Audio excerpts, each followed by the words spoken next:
From the PEP Radio Newsroom, this is the morning news for September 8th, 2025, and these are the stories we are covering at this hour. President Donald Trump on Saturday amplified his promises to send National Guard troops and immigration agents to Chicago by posting a parody image from Apocalypse Now, featuring a ball of flames as helicopters zoom over the nation's third largest city.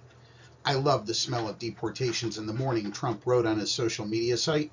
Chicago about to find out why it's called the Department of War.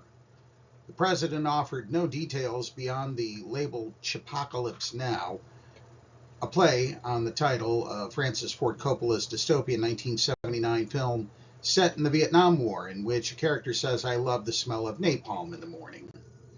In response to the post, Illinois Governor J.B. Pritzker, a Democrat, called Trump a wannabe dictator. Trump on Friday signed an executive order seeking to rename the Defense Department the Department of War. After months of campaigning to be considered for the Nobel Peace Prize, the renaming requires congressional approval.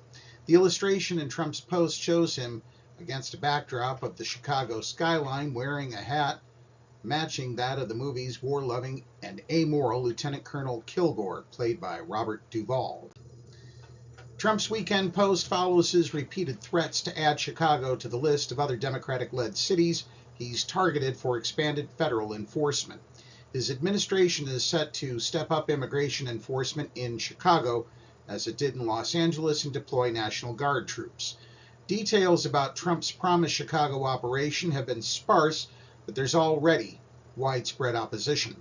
City and state leaders have said they plan to sue the Trump administration. Pritzker, a possible 2028 presidential candidate, is also fiercely opposed to it.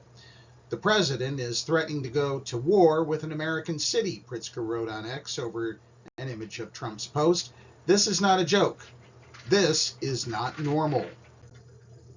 In other news, Pope Leo XIV has declared a teen who happened to have been a computer whiz, Carlo Acutis, the first millennial saint. Pope Leo XIV declared a 15-year-old computer whiz the Catholic Church's first millennial saint Sunday, giving the next generation of Catholics a relatable role model who used technology to spread the faith and earn the nickname God's influencer. Leo canonized Carlo Acutis, who died in 2006 during an open-air mass in St. Peter's Square before an estimated 80,000 people, many of them millennials and couples with young children. During the first saint-making mass of his pontificate, Leo also canonized another popular Italian figure who died young, Pier Giorgio Frassati. Leo said both men created masterpieces out of their lives by dedicating them to God. South Korea will be bringing home over 300 workers detained in massive Hyundai plant raid in Georgia. More than 300 South Korean workers who were detained following a massive immigration raid at a Hyundai plant in Georgia will be released and brought home, the South Korean government announced Sunday.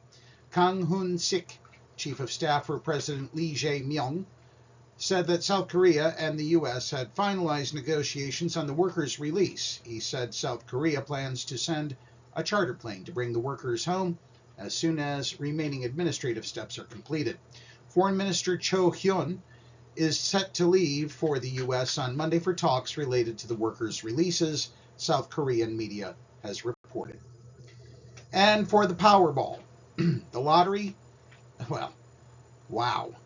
Players who had hoped to win the massive jackpot, well, if you bought tickets, you didn't win. Unless you happen to be in Missouri or Texas, because two people split the nearly $1.8 billion jackpot. Powerball players in Missouri and Texas won the nearly $1.8 billion jackpot on Saturday, overcoming astronomical odds to end the lottery game's 3-month drought without a big winner. The winning numbers were 11, 23, 44, 61, and 62, with the Powerball number being 17. The winning ticket in Texas was sold at a gas station convenience store in Fredericksburg, according to the Texas Lottery. The $1.787 billion prize, which was the second largest U.S. lottery jackpot in history, followed 41 consecutive drawings in which no one matched all 6 numbers.